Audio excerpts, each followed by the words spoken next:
Jeremy Corbyn has been challenged over party discipline at a shadow cabinet meeting for allowing his frontbench allies Ian Lavery and John Trickett to vote against a second referendum in defiance of a three-line whip.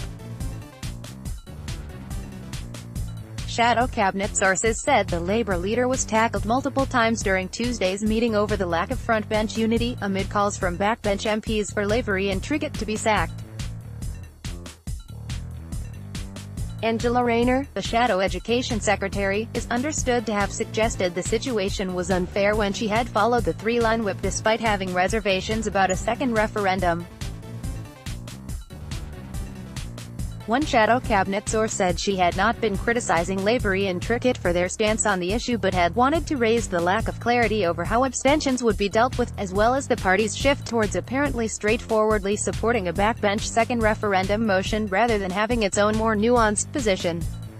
Four other Shadow Cabinet sources said the issue of discipline was raised numerous times without mentioning Trickett and Lavery by name, but it was obvious what was being referenced.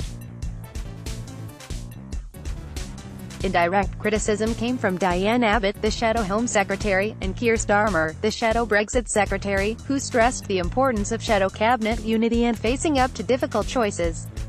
It is understood Corbyn did not give an answer and said it would be dealt with later in the meeting by Nick Brown, the Chief Whip, who also gave no explanation. Lavery, the party chair, and Trickett, the Shadow Cabinet Office Minister, were both present but did not speak on the subject. Gloria De Piero, a Shadow Justice Minister and MP for Ashfield, also abstained. She explained her position on Twitter. Ashfield delegates voted against a second referendum at Labour conference. Many Ashfield members voted to leave the EU. None of this is easy, but we should recognise that Labour membership in towns like Ashfield is so much smaller, so their voice can't compete with mass memberships in big cities. Before last week's votes, Corbyn's spokesman stressed the unique, non-binding nature of the process. A Labour spokesman said, "The circumstances of last night's votes were exceptional. But it's clear we need to find common ground in Parliament to stop either a disastrous no-deal Brexit or the Prime Minister's botched deal." Labour is well placed to lead these efforts as our MPs represent constituencies that voted both Leave and Remain. It is now a matter for the leader and the whips. Trickett, Lavery and Rayner were among a large group of Shadow Cabinet ministers who went to see Corbyn last week to protest against the party's decision to whip for a second referendum.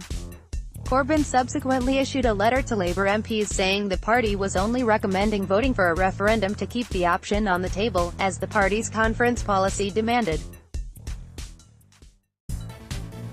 The indicative vote on a second, confirmatory referendum for any Brexit deal lost by a margin of only 12, with 16 Labour MPs, including Lavery and Trickett, abstaining and 24 voting against, mostly representing Leave-dominated seats.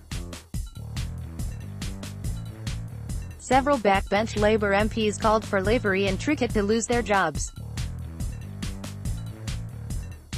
Neil Coyle, a backbench Labour MP, told Politico, "It's clear the party chair has a problem representing members' views, sadly. But Ian is not a backbencher representing a local concern. He is supposed to be the voice of members up and down the country at the top table of the Labour Party. If you're supposed to be chair of the Labour Party but your votes align more closely with the ERG than with Labour members, then it's obviously time to go." Former frontbencher Ian Murray also said, "You either serve in the Shadow Cabinet or you break the whip.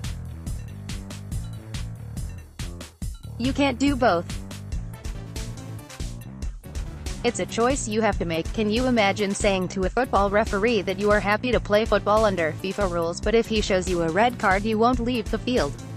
It's ridiculous and is a slap in the face to those who do comply in the Shadow Cabinet and is an act of extreme disloyalty to the leadership.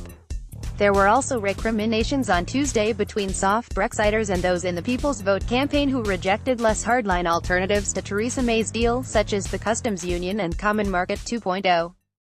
The vote for Brexit with a customs union was lost by just 3 votes, with 10 Labour MPs ticking the no box on the voting forms. These were mainly from Leave seats, but also include the Remainer Owen Smith. 3 abstained, all from the party's Remain wing. With Common Market 2.0, which the Labour leadership decided to back, 25 of its MPs defied the whip, again mainly from Leave seats along with Smith, and 33 others abstained. Sources in the People's Vote campaign defended their decision not to back soft Brexit options, saying allowing them to go through would have killed off the second referendum campaign entirely.